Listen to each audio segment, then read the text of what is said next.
Hello, my name's Kate Turner and I'm the founding director of Motivational Leadership.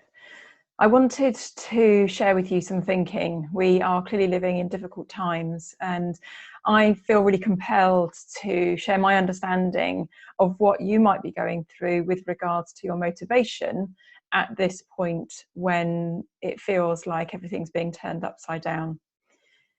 My purpose in sharing this is very much to share my knowledge, and I hope you find it useful.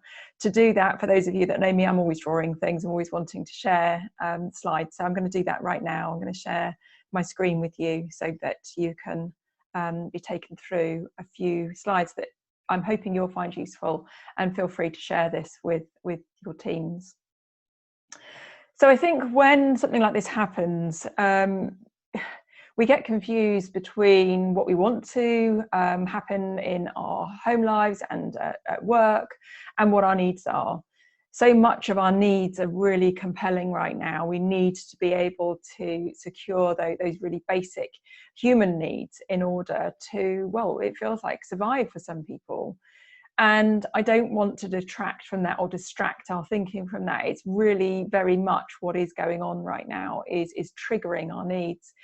But I feel it's important to try and get a sense of responsibility and control of this, I guess.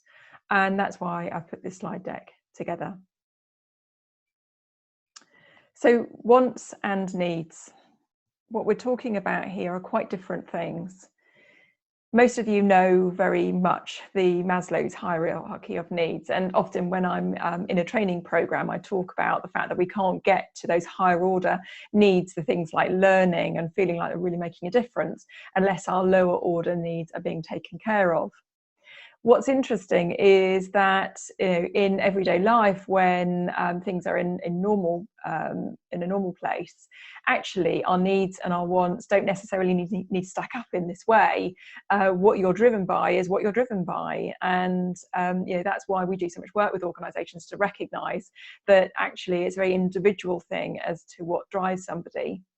But what I do recognise, and what I am seeing, and what I am hearing and feeling myself, is that this Maslow hierarchy of needs is coming back into place. And it is about needs. So right now, there is part of us that needs to make sure that we understand the stacking of this and why some of us are very much dropping into these physiological requirements and needs, and actually some of our more esoteric, the purpose-led motivators sort of are being placed to one side. But actually our needs and wants are happening together. So I want to take you through this. So what you might be finding at the moment is that no matter what you're normally motivated by, what you're normally driven by, right now it feels like you're at the base of this pyramid, that actually looking after things like food and shelter are what's important. I mean, we only need to see what's happening in terms of people's buying habits of the last week or two to recognise exactly this being put into play.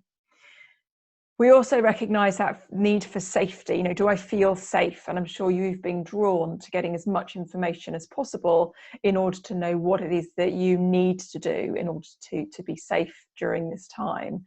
And let's not ignore the interplay between that and the next one, which is about that sense of belonging and connectedness. And how are we taking care of each other, and how are we making sure that we're all prepared for what's ahead? It may feel like to you right now that the idea of being able to engage with what's called here the esteem needs of prestige and accomplishment and purpose, that might just feel like another world, something you can't even begin to imagine. But we're talking about an extended period of time where we need to make sure that we're not just looking at those base needs. Actually, we need to explore the whole person. So right now, you may well be having your needs met, those lower order needs met, and in them not being met, they are forcing attention towards them, and you're wanting to understand what you can do to have them met more. But do recognise that they can be met. That's the whole point of these, that it can be met. And therefore, when they're met enough, and your level of enough will be different to each other person around you, when they're met enough, then you can start to explore your wants and your other motivators, because it's those things that inspire us, that nourish us, that nurture us. And we need that at this time, not just our needs being met. And the way to understand how these needs correlate or relate to our behaviours and the outcomes that we're seeing is through the performance triangle, which I'm showing here. And when we understand how our motivation drives our behaviour, and that behaviour, what we do and what we say, impacts on the results we get, we start to understand just how important motivation is. And that motivation, as I say, is made up of needs and wants. So let's look at that a little bit more closely. What we see right now is a number of outcomes that people don't want. That actually, we don't want empty shelves. We don't want people panicking and feeling distressed by the situation that they're currently in. But that outcome is coming from a behaviour. So the behaviours of literally going shopping every day to see what's on the shelves, that's a behaviour that's there. Or it might be scouring the internet to see where you can buy certain things. That's a behaviour that's leading to an outcome that we don't want. And that's being driven by probably fear. It's probably being driven from a negative motivation of not wanting something, of not having our needs met. And when we don't have our needs met, then we do things to try and fill them up. And sometimes those ways in which we do it aren't the right ways. It's negative behavior, if I can call it that actually is going to lead us to negative outcomes. What we need to do at this time, I believe, is really harness our motivation. It is very much about understanding what are our wants and our needs at this time. And by doing that, by looking at what's driving us, we can start to look at the behaviours that we want to engage with in order to bring about good outcomes. So that when we're looking back at this time in a few months, we can actually appreciate the good outcomes that we received by working together collaboratively, that meant that people were well supported, rather than seeing that maybe in meeting some of our own basic needs, we didn't actually look out for others. Real basic way of looking at things, but hopefully makes the point.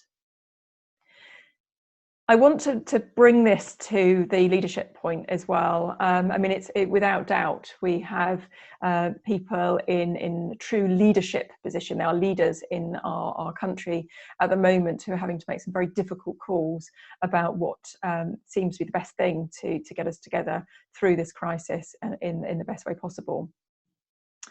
My belief, however, is that leadership is not just within a few people. That leadership, now is the time to move that leadership into the actions of the many.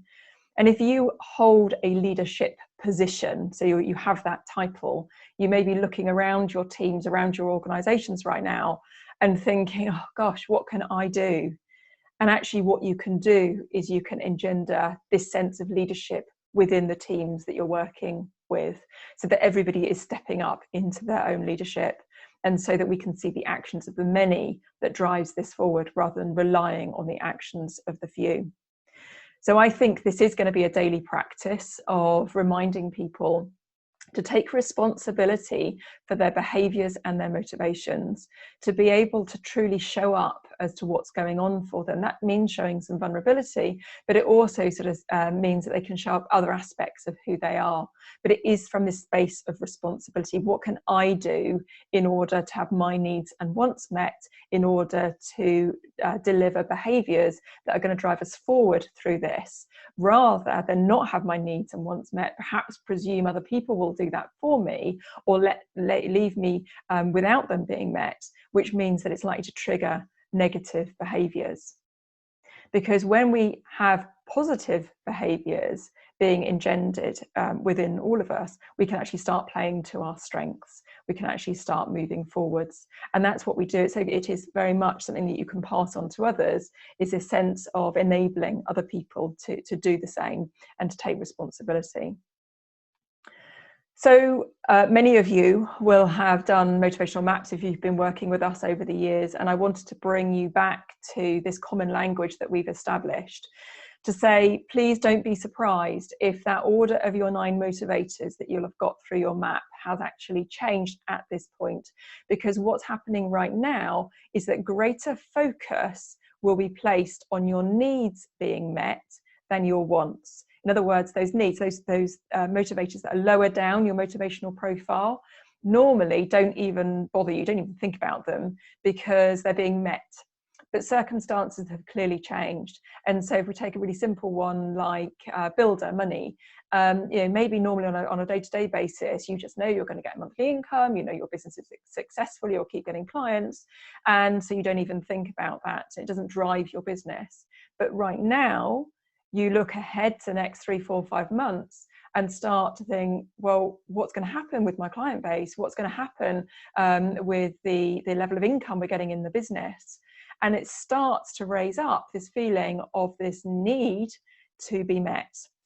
So that's what you need to concentrate. And actually, it's about understanding all 9 of your motivators and understanding, okay, is this a need for me? If so, what's this need telling me? What can I do to have this need met more? And it's about what you can do. This is not about you suddenly becoming demanding of others. It's about what can I do to have this need met more. And then it is also about looking at which of these are your wants. How can you, if you're driven by purpose, for example, searcher, how can you make sense of this through that lens of purpose? If you're driven by expert, how can you make sense of this and have this met over the next few months? If you're driven by reputation, star, how can you have this met really well for you over the next few months? It might seem an extravagance to be able to talk about your wants at this time of need, but I really do believe that by taking responsibility for both your needs being met and your wants being nourished, that this is how we're going to get through this in a healthier way, a whole person way. So my suggestion to you is to look at your motivators, really start to understand which ones are your needs right now, which ones are your wants, and for your wants to think about how they can be nourished, and for your needs to be thinking about how they can be met more. So I sincerely hope that what I've shared with you today is of real value to you. It's made you start thinking about what you can do personally to get your needs and wants met. And if you are in a position of influence, i.e. bluntly, everybody that is in contact with anybody else, to be able to encourage others to take responsibility for themselves too. Because I believe that through this we can harness motivation. If you'd like to get in touch, please do so. You'll find me on LinkedIn. Please do email us as well at info@motivationalleadership.co.uk. Be delighted to answer your questions on motivation and look forward to hearing from you very soon. Thank you.